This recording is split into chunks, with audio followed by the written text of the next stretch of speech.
sur History BD, je suis Sandrine et aujourd'hui on se retrouve pour une nouvelle vidéo des éditions d'Argo. Mamie n'a plus toute sa tête. On se retrouve avec Jérôme. Bonjour tout le monde. Donc au scénario et au dessin, vous avez Romain Dutrex. Et ben franchement, chapeau.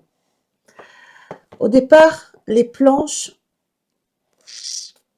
je me suis posé des questions, on va dire. C'est pas nos dessins habituels. Non. Bon, après, t'as précisé que c'est Dargo qui nous l'avait envoyé? On remercie d'ailleurs les éditions d'Argo de nous avoir envoyé pour pouvoir vous présenter cette bande dessinée. Merci beaucoup, j'ai adoré. Alors moi je trouvais bizarre qu'ils nous... Enfin, pas trop... Bon, c'est sympa qu'ils nous aient envoyé la BD, c'est pas du tout le style de BD qu'on fait et qu'on irait acheter. Et c'est ça qui est bien parfois aussi quand on fait des découvertes comme ça peut s'avérer très très sympathique. Et c'est vrai que mes dessins, c'est pas ce qu'on aurait... en feuilletant juste la BD, j'aurais peut-être pas acheté. Non, je suis pas sûre. Parce que les dessins sont pas ceux que nous on affectionne le plus. Mais c'est vrai que quand tu lis la BD, tu comprends pourquoi les dessins sont comme ça, pour casser un peu la noirceur de la BD. Pour qu'on ait un peu cet équilibre entre humour noir, et un peu de sérieux, quoi. C'est absolument génial.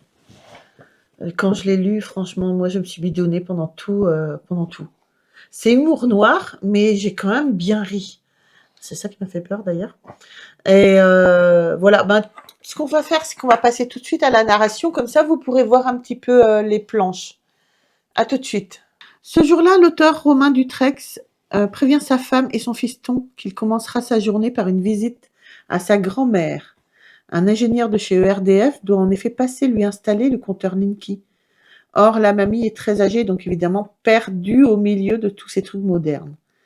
Et surtout, elle perd la boule. Elle l'accueille en le prénommant comme à son père, à lui Gérard, et elle est aussi persuadée d'être en 1940 et qu'il faut se méfier des Boches. D'ailleurs, elle discute toute la journée avec son mari qui est mort, il y a 38 ans.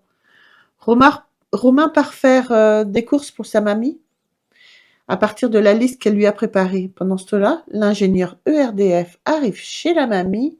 Elle le prend d'emblée pour un officier allemand et décide, avec l'aide du fantôme de Pépé, de lui tendre un traquenard dans la cave. Quelques minutes plus tard, l'employé de chez GRDF est tronçonné à coups de hache sur le sol de la cave. Moi, j'ai adoré l'histoire. Tu sais quoi, ça m'a fait penser un peu à Dexter. Ah ouais, un petit peu, ouais. Bah, tu dis que mamie, c'est Dexter, quoi. Mamie Dexter, faut quand même y aller. Mais moi, je trouve marrant, en fait, que ça soit l'auteur qui se mette en scène. Bien sûr, c'est fictif, hein. Je trouve... Ou pas. Ah, Il faudra qu'on lui demande. Moi, je trouve marrant que, justement que Romain Dutrex se mette en scénario comme ça, qu'il fasse participer, on va dire, sa famille. Et je trouve ça délirant. Donc après, bien sûr, il y a une enquête policière qui se met en place. Il y a tout le pauvre, j'aime autant dire le pauvre Romain qui doit essayer de cacher les corps, qui doit essayer de... C'est affolant. T'as l'impression que c'est Pierre Richard avec la mère de Dexter, quoi. C'est ça. Ouais, ça fait un petit mix, en fait. Mais non, c'est très sympa. Et en plus, c'est une BD assez qualitative. Hein, Ouais. Et on est sur combien de pages? Je dirais 64, je crois. 64 pages. Donc c'est quand même un beau volume de BD. Hein. Donc pour une première... Il n'en est pas à mal. sa première BD, hein, mais c'est voilà, c'est une première où il est aux commandes, on va dire, tout seul, quoi. Ou première d'une série, je pense, parce qu'il y aura, Oui. bien sûr, il y en aura d'autres à suivre. Il y en aura d'autres, et moi, honnêtement, je vais continuer la série. J'ai vraiment adoré. Je vous conseille d'aller, si vous passez dans un rayon BD, de feuilleter la BD, si elle vous plaît, n'hésitez pas.